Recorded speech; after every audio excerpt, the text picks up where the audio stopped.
Welcome back. This time we're talking about Timeless, NBC's new time travel science fiction show.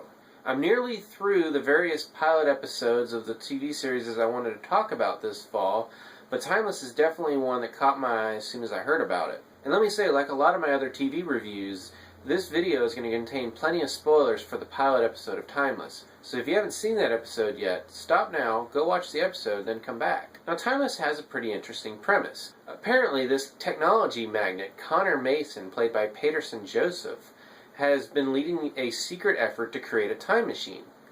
Fortunately for him, he was successful. Unfortunately, his project wasn't as secret as he thought, because his facility is attacked by a terrorist by the name of Garcia Flynn, played by Goran Visnjic, which results in Flynn and a number of his compatriots stealing the time machine and going back in time. To what end, we don't know, but Homeland Security calls in a number of people to create a team to go chase down Flynn and his people. And this team is going to include Lucy Preston, played by Abigail Spencer, and she is a history professor that specializes in getting into the minds of people from the past. Joining her is Wyatt Logan, played by Matt Latner, a well-trained Delta soldier. And rounding out the trio who's going to be going back in time to track down Flynn is Rufus Carlin, played by Malcolm Barrett. And he is an employee of Connor Mason, and he's personally picked by Connor to be the one that goes into the time machine and is the only one actually that knows how to use it. Why he's the one chosen, we find out a little bit more later, because it turns out Connor has his own goals that he's trying to achieve. That's pretty much our setup, and this pilot episode gives us our first mission and sends our heroes back to 1937, hours before the Hindenburg is set to explode, killing 36 people. And they have to try to stop Flynn from drastically changing the past. And in this, they're semi-successful, in that while they are able to stop Flynn's primary mission, which was apparently to first save the Hindenburg, then purposely explode it on its return leg to Europe, when it would have had a lot of famous and important people on board, the Hindenburg does eventually blow up, only killing 2 people, one of which was one of Flynn's men. So only one of the original 36 people who were supposed to die actually did, thereby making some drastic changes apparently to the timeline, the exact repercussions of which we only got a taste of at the end of the episode. I did find it very interesting that in the first mission they essentially failed in keeping the timeline intact. How often this continues, it remains to be seen, but if they do start making significant changes to history, we're going to have to keep a notebook or something to keep track of where our timeline diverges from the shows. But all in all, this was a really solid pilot episode. Did a good job of setting up the premise, setting up the stakes, and introducing us to our characters and giving us a reason why each of them is an interesting addition to the show. My biggest concern about Timeless is that it really feels like it's falling smack in the middle of the model show that we've been getting a lot of ever since Lost became a success, in that it's a very serialized show. And in the pilot episode, we get a bunch of mysteries and how certain characters are connected to the plot even though they don't know it yet. On the basic premise, if you took away all the particulars and just left, the plot points, I've seen this pilot many times before. Obviously not with time machines and these particular characters, but that idea of having a grand mystery and now let's set off and explore it.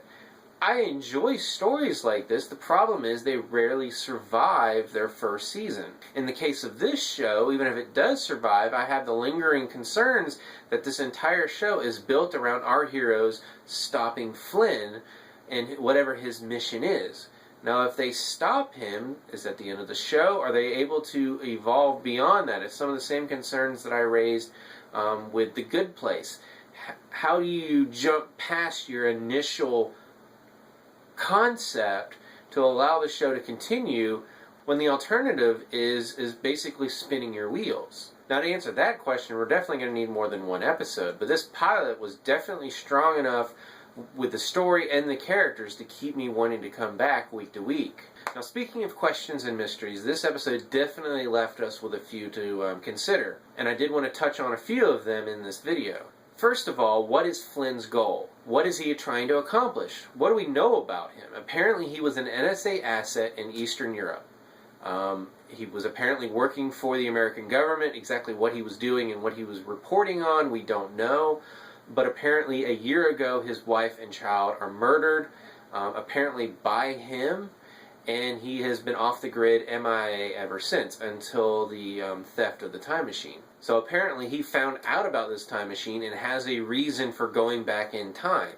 Based on his apparent mission involving the Hindenburg, Lucy comes up with the idea that he's trying to undermine America before it became the world power that it is. And while that likely is part of his mission, I have to imagine there's probably more to it, and probably a more personal agenda to his mission. So again, based on just one episode, we really don't have a large enough sample size of his missions and what he's trying to do to really get the more global look of what his overall goals are. And speaking of Flynn, that brings us to our question number 2, which is Lucy's notebook that he apparently has. Where did he get it? How long did Lucy write in it before she apparently lost it and he got it? It looked very well written, a lot of notations in there, and that leads us to a classic chicken and egg question.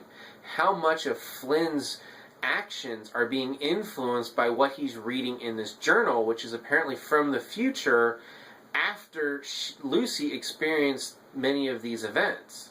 And is the journal itself some kind of self-creating prophecy by existing after the events that he's reading about and experiencing himself? We don't really get too many ground rules on how time travel in this show really works and how easy it is to create a paradox. Obviously, many times Rufus talks about how they can't travel back into their own time stream, although the journal itself seems to be violating this, although it's not clear if Lucy's actually writing in a journal yet.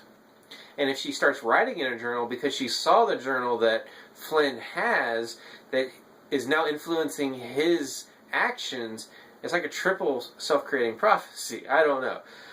That's one of the reasons I love time travel shows, is you can really get into the weeds on things with this. So question number 3 raised by this episode is, what is Rufus's side mission that Connor put him on? It appeared in their little conversation at the end that Rufus had recorded some video or audio of events that had occurred in the past. Why Connor would want this and what he wants to do with it, we obviously don't have any idea yet, but it definitely added an extra mystery and potentially some friction with the team once the other two discover that he's working a side mission for Connor. And finally, at the end, we're left with the question, how much of our characters' past are being changed by this time change with the Hindenburg? We only got to see one of them, and that was Lucy, when she goes home and discovers that her mother is no longer dying of apparently cancer, whatever it was she was dying. She's perfectly healthy. Lucy is apparently engaged to someone that she has no knowledge of, and apparently her sister no longer exists. Which frankly was an utter gut punch after we'd already gotten the initial gut punch of the reporter being killed, which affected Wyatt so badly.